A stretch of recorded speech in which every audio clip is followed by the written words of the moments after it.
শেয়াল ও পেঁচা ডাকতেই বাড়ির উঠান থেকে ঘরের ভিতরে ঢুকলো লক্ষ্মী। হিন্দু বাঙালি জীবনে লক্ষ্মী পূজা অঙ্গাঙ্গিভাবে জড়িত। প্রতি বৃহস্পতিবার প্রতি বাঙালি হিন্দু ঘরে ভক্তি সহকারে লক্ষ্মী পুজো করা হয়। আলপনা, ধূপধুনা, ফলমূল, চিড়ে, গুড়, মিষ্টান্ন সহযোগে নানা উপাচারে বাঙালি হিন্দুরা পরম ভক্তি ভরে মা লক্ষ্মীর পূজা করেন। লক্ষ্মী দেবী ধন, ঐশ্বর্য আর ভাগ্যের দেবী, তাই লক্ষ্মী দেবীকে যে তুষ্ট করতেই হবে, তাই সকলেই লক্ষ্মীর কৃপা পেতে চায়। তাছাড়া সারা বছর 4 বার বাড়িতে বাড়িতে ধুমধামে দেবী লক্ষ্মীর পূজা করা হয়, পৌষ মাসে, চৈত্র মাসে, আশ্বিন মাসে আর ভাদ্র মাসে। তবে আজকের দিনে অর্থাৎ পয়লা মাঘ যে লক্ষ্মী পূজা হয় তাকে বার লক্ষ্মী পূজা বলা হয়, কারণ এই পূজা ঘরের বাইরে উঠানে করা হয়। বার লক্ষ্মী পূজায় বাড়ির উঠানে ভালো করে গোবর জল দিয়ে পরিষ্কার করে খুব সুন্দর করে আলপনা আঁকা হয়। লক্ষ্মী ঝাঁপি মাঠ এক গোছা ধান রেখে ভক্তি সহকারে পূজা করা হয়। ধনসম্পদ সারা বছর সচ্ছল থাকার কামনায় এ পূজা করা হয় বাড়িতে বাড়িতে।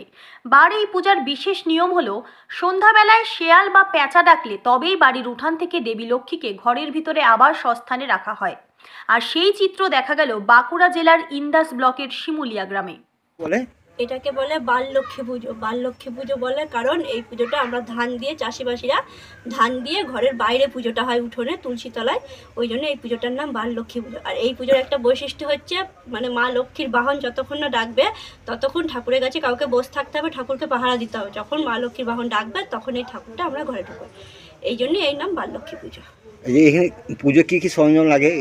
এই পুজোর সরঞ্জাম বলতে আমরা সাধারণত গাঁদা ফুল, এমনি ফুল দিয়ে পুজো করি, কিন্তু এখানে গাঁদা ফুলের সাথে সর্ষে ফুল, মূলো ফুল, জব, তারপরে বেলপাতা, ধূপ, এগুলো বেশি লাগে। মানে যেই ফুলগুলো আমরা পুজো করি না সচরাচর সব পুজো, যেমন ওই যে ফুলগুলোর নাম বললাম, সর্ষে ফুল, মূলো ফুল, এই কালা পুষ্প, এইসব ফুলগুলো এই পুজোতে বেশি লাগে। পেঁচা ডাকবে মনে হয়?